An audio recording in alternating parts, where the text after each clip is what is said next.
Prepare for a rude awakening. Prepare para um rude despertar de Israel com Michael Rood. Estamos aqui no episódio 5, parte 1 de 2. O Messias retornará com curas em suas asas. Shalom, eu sou Michael Rood e estou no Parque Arqueológico de Appel, em Jerusalém. De acordo com os profetas de Israel, o Messias iria realizar vários milagres que atestam a sua autoridade do céu. Muitos foram aqueles que estavam doentes, deformados ou fisicamente desafiados. Malaquias declarou que o verdadeiro Messias, o Sol da Justiça, teria o poder de curar nas asas dos 4 cantos de sua roupa. Para acessar a esse poder de cura, aqueles que tinham a doença tinham de estender a mão e tocá-lo, um ato que é proibido pela lei. Para uma pessoa doente tocar deliberadamente uma pessoa limpa, especialmente um professor da Torá, era para convidar o próprio para ser apedrejado. Até hoje em dia é uma tradição que quando um estudante quiser fazer uma pergunta a um professor, ele ou ela pega no cordão costurado na bainha da sua roupa, chamado tsi-tsi. O professor, então, é obrigado a responder a sua pergunta. Essa tradição está enraizada na profecia messiânica de Malaquias. E esse milagre de cura nas asas do Messias era e ainda é apropriado para aqueles que são atormentados pela doença até então incurável do pecado. Junte-se a nós no Clube de Profecia onde esses vídeos foram gravados. Este é o Estudo Bíblico 101, agora episódio 5 de uma série de 26 partes sobre a profecia e as festas do Senhor. O Messias retornará com curas em suas asas. Como o professor Malaquias falou, como o profeta Malaquias falou, mas para nós, os que temeis o meu nome, nascerá o sol da justiça, e cura trarás nas suas asas. Novamente, a palavra asas é a palavra caná, na qual é o tsi-tsi ou cordão na bainha de sua roupa. Os rabinos compreenderam que o sol da justiça estava falando do Messias, e os rabinos ensinavam, assim como o sol foi criado no 4º dia, do mesmo modo o Messias viria no 4º dia ou no 4º milênio. De fato, era Tishri, 15399, com menos de 18 meses sobrando do 4º milênio. Esta é a data que Yeshua nasceu no próprio milênio, onde ele era esperado que ele aparecia. Ele apareceu no final do milênio, e o que mostra algo muito importante, que Deus é muito lento. E ele espera até no final, antes do libertador chegar e a liberdade chegar. Vemos isso tantas vezes nas nossas próprias vidas. Mas da mesma forma que os rabinos são ensinados que o sol da justiça virá no 4º dia, o Messias virá no 4º dia e que o Messias virá com cura no seu tsi-tsi ou cordão na bainha da sua roupa.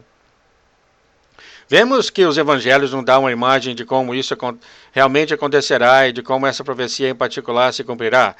Na verdade, houve um tempo onde um homem chamado Joriá tinha uma filha doente. Joriá morava em uma pequena cidade, e ele tinha pedido para Yeshua vir orar e curar a sua filha.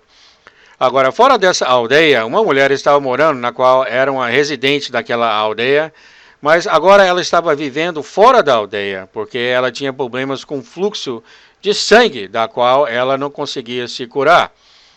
De acordo com a Torá, se uma pessoa mantém os mandamentos de Deus, como ele disse, se guardardes os meus mandamentos, nenhuma das doenças dos gentios virá sobre você.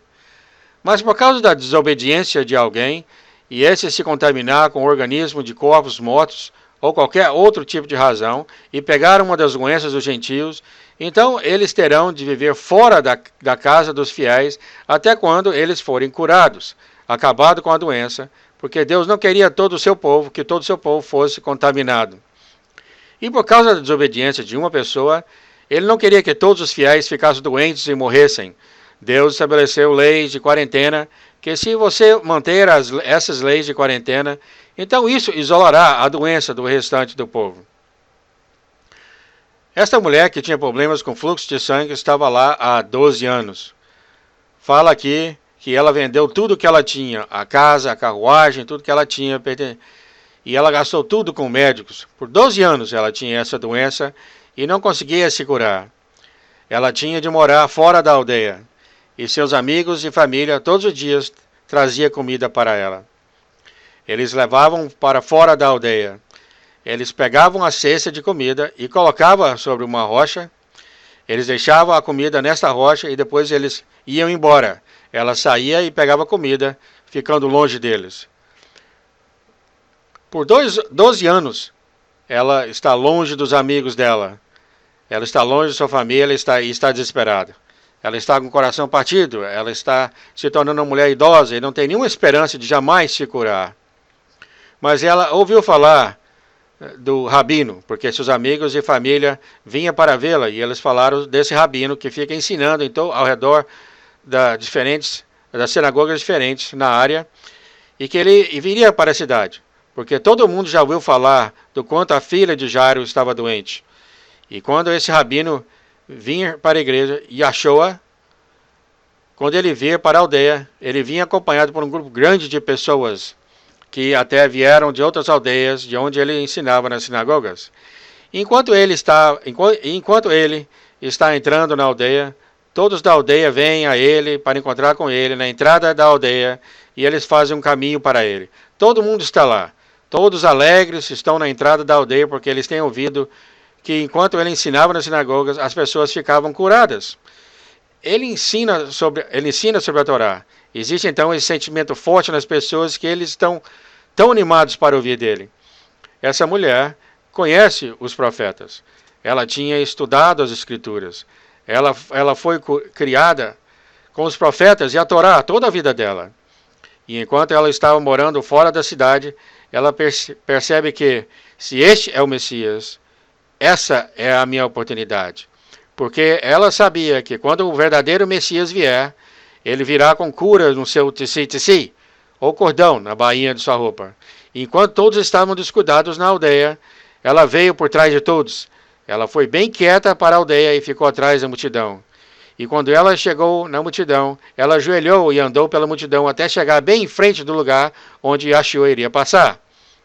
Porque eles fizeram um caminho para ele passar. Enquanto ele passava, ela estendeu a mão e agarrou o cordão da bainha da roupa dele. E quando ela agarrava o cordão, enquanto ele passava, o cordão escorregou de sua mão e ele para imediatamente e pergunta: quem me pegou? E aí todo mundo congela. E seus discípulos falam que todo mundo está te pegando, Senhor. O Senhor tem passado por isso antes? Qual o problema? Aí ele disse: não, eu senti virtude sair de mim. Senti o poder sair de mim. E quando ele virou os seus olhos, encarou nos olhos delas, todos viram para quem ele estava olhando. Naquela hora, eles se espalharam imediatamente, porque eles perceberam que ela contaminou todos eles. Aqui, Yeshua estava vindo para a aldeia. Ele estava vindo para ensinar. Ele estava vindo para curar. Agora, eles também não podem estar na presença de outras pessoas até o pôr do sol. Agora, eles estão impuros. E eles têm que ser mekavá, batizados. Eles agora têm que se separar de outras pessoas, porque eles não querem passar para outras pessoas. Eles ficaram imediatamente hostil. O Messias perguntou: quem me tocou? Eles se espalharam.